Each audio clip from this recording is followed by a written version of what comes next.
Thank you very much to the organizers for inviting me today. I'm sorry I couldn't join you in London. We're going to be talking about initiation and discontinuation of disease-modifying therapies in relatively older MS patients. And these are my disclosures.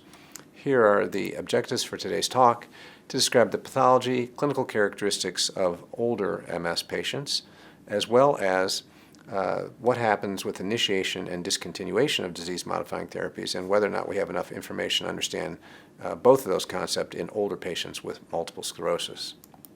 And we don't talk a lot about older patients with MS because a lot of the studies that have been completed were done in patients who are really under the age of 55, and yet a substantial number of people with MS are over the age of 55. And we know that the pathology is actually quite different. If you look at white matter pathology, we know that there's a substantial difference between patients who are younger and older. Patients who are younger have a lot of these inflammatory plaques in the white matter with a lot of T cells, B cells, macrophages, complement, immunoglobulins. But as patients get older with their MS, they have a smaller number of those lesions at autopsy. In addition, if we look at older patients, especially with progressive MS, we know that in the meninges they can have B cell follicles that might express B cell markers such as CD20, might also express with plasma cells, IgA, GNM. These are typically down deep into the sulci, invaginating into the gray matter along the leptomeninges. And the gray matter lesions are actually associated with these B cell follicles as well, either as intracortical or perhaps in the white matter as well as gray matter of the locations nearby. And if we look at other pathology in older patients, we know that there's a significant amount of microglial activation, especially as related to in normal appearing white matter, and then also in the perivenular cuffs of lesions in association with, in the dark here, activated CD8 cells.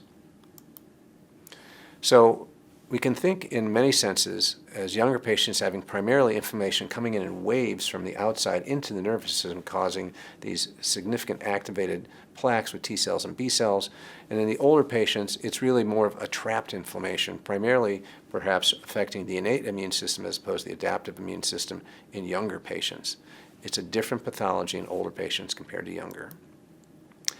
And we know that there are many patients who are older with MS. This is from the recent U.S. estimates of the number of people in the U.S. with multiple sclerosis, and amongst adults, about 46% of patients are 55 and older.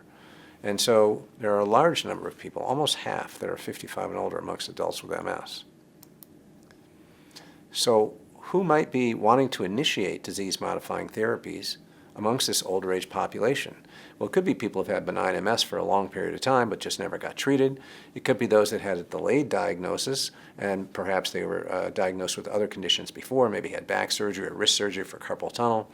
It could be people that declined to use the medications for whatever reason. They just didn't want to. They want to see how things would go, maybe treat themselves naturally. And then also, of course, there could be late onset MS. And late onset MS is defined as 50 plus years of age, and those individuals will have their first opportunity to be treated for multiple sclerosis. And we know that there are significant differences between those with younger age onset compared to late onset MS patients, including the fact that there's a slightly less female to male skewing in terms of gender ratio. There's a higher incidence of progressive MS, lower relapse rates, perhaps poor recovery from initial attacks, greater motor, less optic nerve involvement at onset, more rapid brain volume loss, higher EDSS at presentation, and a faster rate of EDSS progression, although they reach significant disability milestones at a later age because they essentially start later. And the question then is, what is the response to DMTs in this population? So this is an example, recent publication with the Danish database looking at over 28,000 patients, looking at ages under 18 all the way to 50 plus, and almost 10% have late onset MS, 50 plus. Notably, the sex distribution is not terribly different, about 60% female versus maybe 67% amongst the very young patients, and about 26% have primary progressive multiple sclerosis. Notably, a smaller number of patients are treated. Even this population in amongst the Danes, where a large number of patients are treated, more of the late onset MS patients are not treated. And in addition, a substantial number of them discontinue disease-modifying therapy in the first 5 years compared to younger age patients. Also, there's a significantly greater amount of use of teriflunomide in the older patients among men and women. But as in prior studies, we can see that the rate at which they achieve milestones, such as an EDSS of 6, is faster if you look at time from diagnosis, but they actually achieve that milestone at a later age because they start later. If we look at a different database looking only at relapsing remitting MS patients, and this is the Southeast Wales database, where about almost 3% have late onset MS that's only relapsing MS, so perhaps more with progressive MS patients. There's actually a slight preponderance of males compared to females in this by just one person, 25 to 24. But notably, if you look by age, the recovery from the initial onset, the initial attack, is less complete in older age populations, and those 50 and older with late onset MS, in fact, have a very low rate, only about 50% with significant complete recovery. And those who did better were younger and female and had visual onset compared to a motor onset. So we know that smoking kills. That's pretty certain. That's pretty backed up by a lot of data. But can we make an adequate judgment as to whether or not older MS subpopulations may actually benefit or should initiate disease-modifying therapy? That's a little bit more tricky. We know, looking at relapsing MS and progressive MS studies, this is not all of the randomized phase 3 trials, but there's quite a few of them, over 30 of them, that if you look at the median age in the studies, the maximum age in the studies, the maximum age is typically 55 in the relapsing studies, up to 60 to 65 in the progressive studies, but the mean of the median here is 36 in the relapsing studies, 47 in the progressive studies. Many of these did not reach their endpoint in the progressive studies, and if they did, only 2 had a maximum age of 60, and only a single study, the Clarity trial with cladribine in the relapsing patients, had a maximum age of 65, and noting that their median was still 38. And so what would we like to have? We'd like to have potentially randomized controlled trials in older patients, 50 plus, but we don't have those, and we don't have any really efficacy or safety data from randomized controlled trials that looks explicitly at this age population. We do have some randomized controlled trial subgroup analysis, including people up to age 55 or perhaps older, 65 for the Clarity, but we only really have efficacy data, very little safety data. We also have inter-study comparisons, meta-analyses, and observational studies with all the problems that are associated with those kinds of relationships. So subgroup analyses are great. We have them in about 7 different randomized controlled clinical trials, and they have variable techniques. They typically have binary breakdowns, above and below an EDSS, above and below a certain age. All of them essentially are post hoc with very rare exception, and there's limited, if any, safety data in relatively short follow-up. But this is what we have, and this is the primary way we can look at the benefit potentially of these medications in different subpopulations. And this is what we get. So this is very typical when you look at effect on relapse rate compared to placebo, on the left favoring natalizumab in this case, on the right favoring placebo, and this is the baseline effect with versus placebo. And we see that in the breaking down of 40 as the age group below or 40 and above, that there's a trend for individuals who are older, these are 40 to 55-year-olds, to have less benefit compared to those who are younger. But with regard to disability progression, no difference compared to placebo. And a very similar outcome in the dimethyl fumarate studies, annualized relapse rate, risk of relapse showing the same trends, disability progression, no difference compared to placebo. This occurs in multiple of the subgroup analyses, certainly not all of them, however. If you look at the Olympus study, looking at disability progression with rituximab in progressive MS patients, primary progressive MS patients, the overall study was negative, even though it was a hazard ratio with a 0.77, which was not statistically significant. If you look at subgroup analyses, those who were under the age of 51, 50 and under, they clearly benefited. Those with gadolinium-enhancing lesions, they clearly benefited, and about a third of the patients who were under the age of 51 did in fact have gadolinium-enhancing lesions. So that's a significant number. Importantly, if you look at individuals who were under the age of 51 and had gadolinium-enhancing lesions, they significantly benefited, in part because those who were in the placebo group clearly had significant progression, but the benefit was clearly greater as well with treatment. And I include the Clarity trial here for a couple of reasons. This is looking at a subgroup analysis with effect on annualized relapse rate, and they included disease duration prior to the study, and they show the same kind of trend that we see with age, and this is in the higher milligrams treatment group. And those who benefited the most were patients who are younger, shorter disease duration, many recent relapses, gadolinium-enhancing lesions, as we would see in many different studies.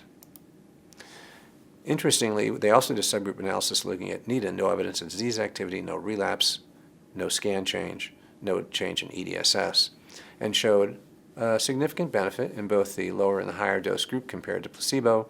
But interestingly,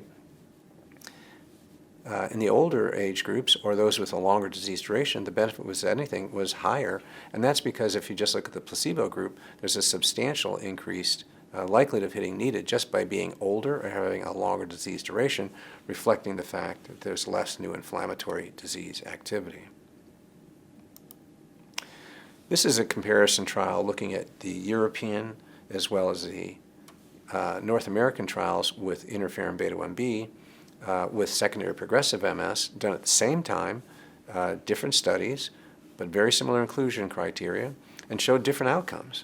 And in the European trial, they progressed more rapidly, but the treated group did better than the placebo group. Neither of those was seen in North America. So what was the difference between these populations? The population in Europe was younger, had a younger age of onset, a shorter disease duration. They at baseline had recent relapses in the prior 2 years at about twice the rate, and they had more contrast-enhancing lesions in the group from Europe, and so they had more inflammatory disease. They responded better.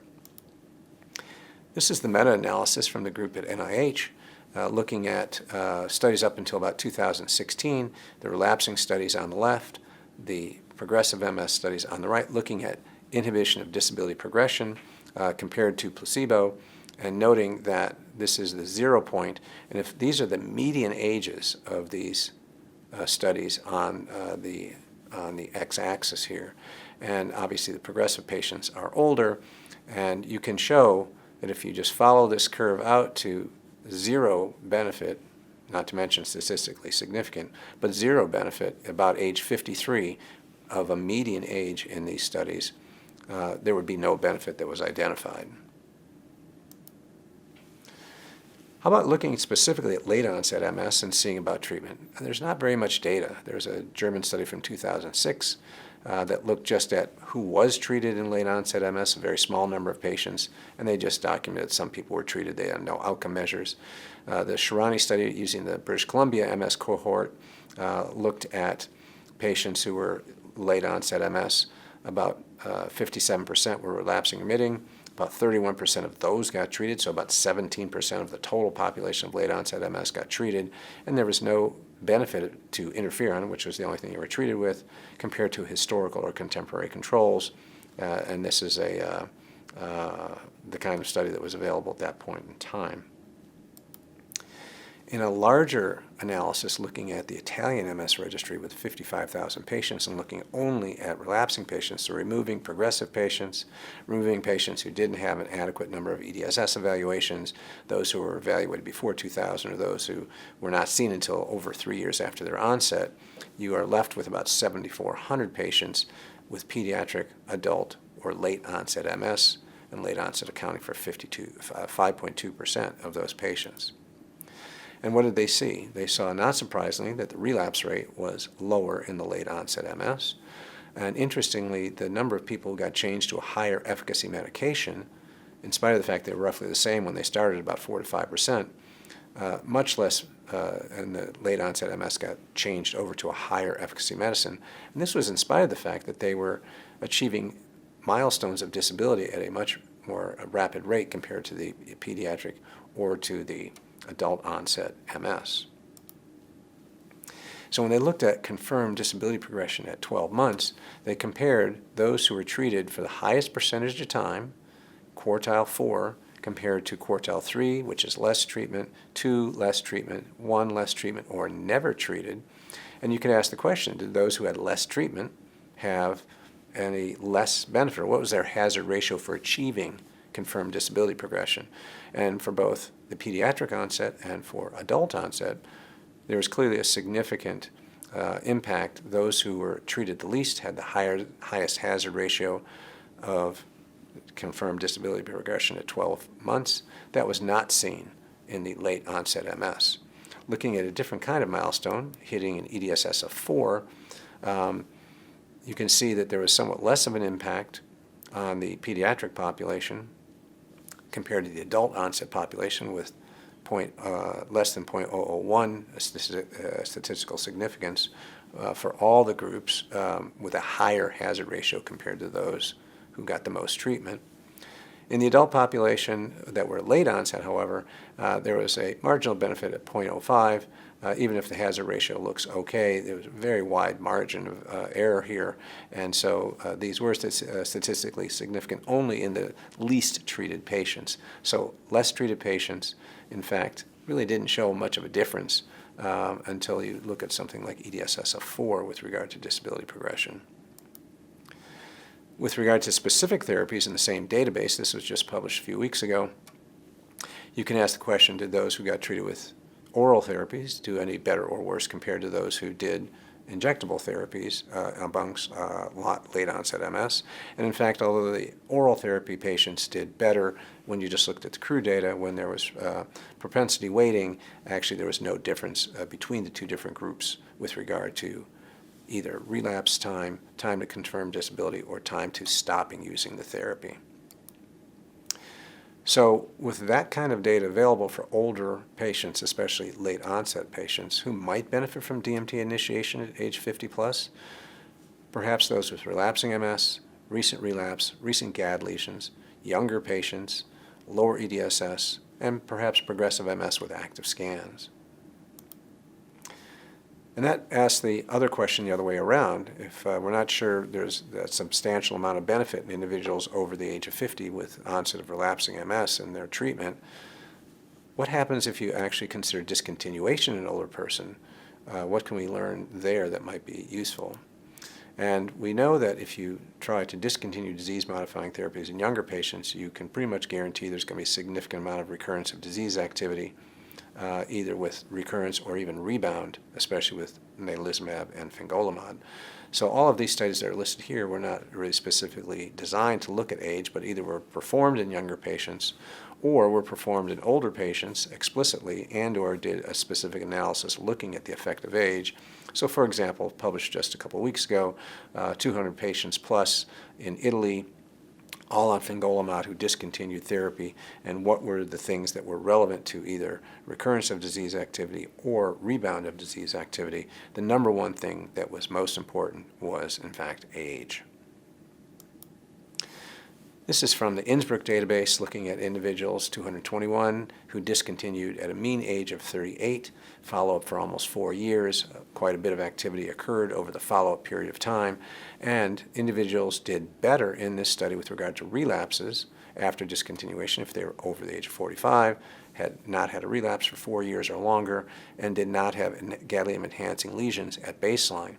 And explicitly, if you look at individuals who are 45 or older and also had not had a relapse for 4 years, a 94% reduction in hazard rate compared to those either with a relapse or under the age of 45.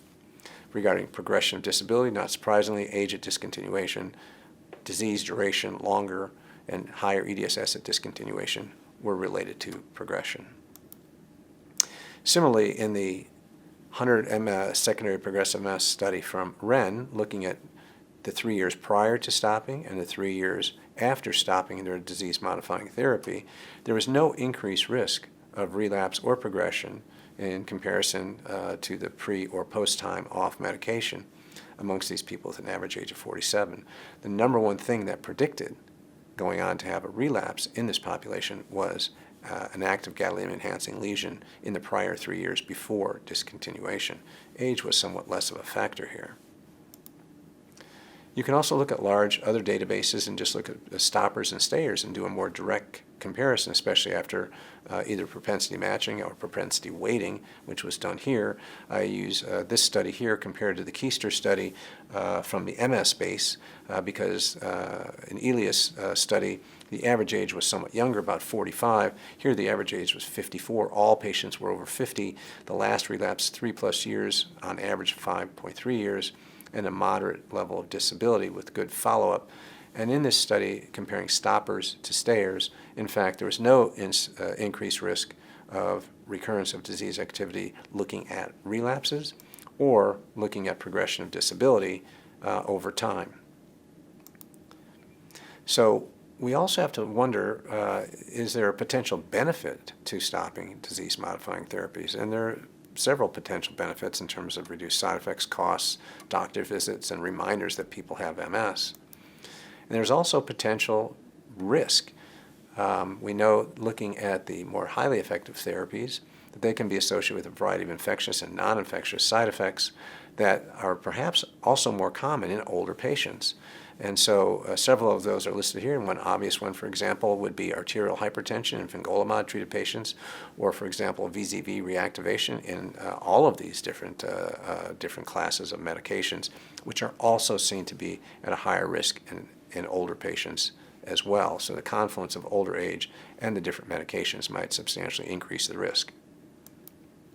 And we saw this somewhat ourselves in our study with rituximab with our colleagues at NYU, looking at 1,000 patients treated with rituximab, most of them MS patients, some with NMO and other diseases as well, but most MS, and looked at several different factors that might be associated with significant infections, including those resulting in IV antibiotics, hospitalization, or prolonged use of antibiotics. And age was actually not much of a factor here independently with multivariate analysis, but males did worse than females, those with prior chemo or recurrent chemo, those with a longer duration of use of rituximab, and importantly, disability played a substantial role.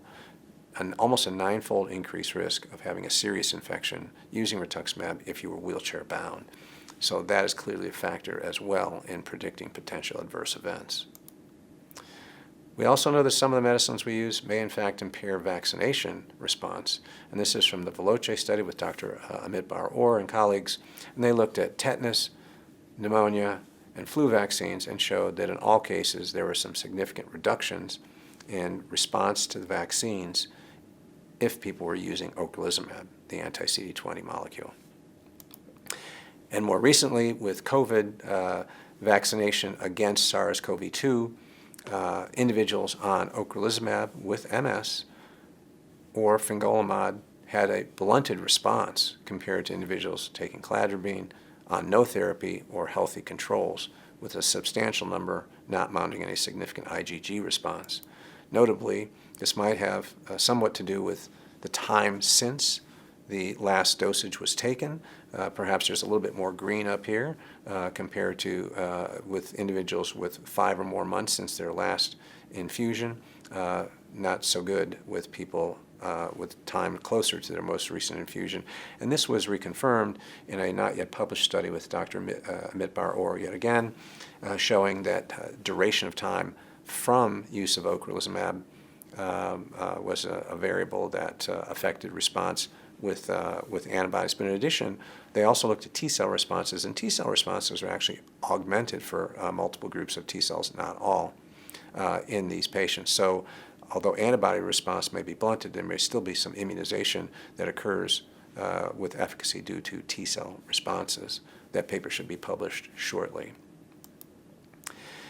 We also have to keep in mind that patients have a significant role in this because they're the ones who are going to stop or not stop using their disease-modifying therapies. And we looked at a survey of 377 people through NARCOMS who are older, average age 56, mostly female, relapsing remitting disease at 80% or so, taking medications for a prolonged period of time, at least 5 years, among 65% using the same medication for their current medication.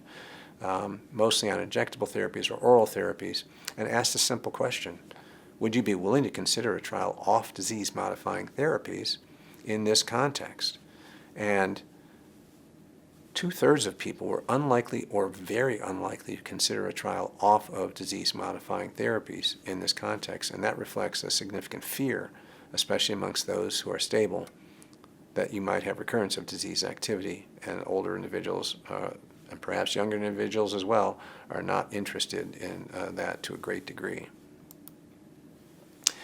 So into this void, we step in with some randomized controlled trials, and there are 3 that are presently underway, ours in the U.S., Anne Kerbrot's in France, and Eva Stribes in the Netherlands, looking at different populations of individuals who are going to be in randomized controlled trials, discontinuation versus continuation of therapy.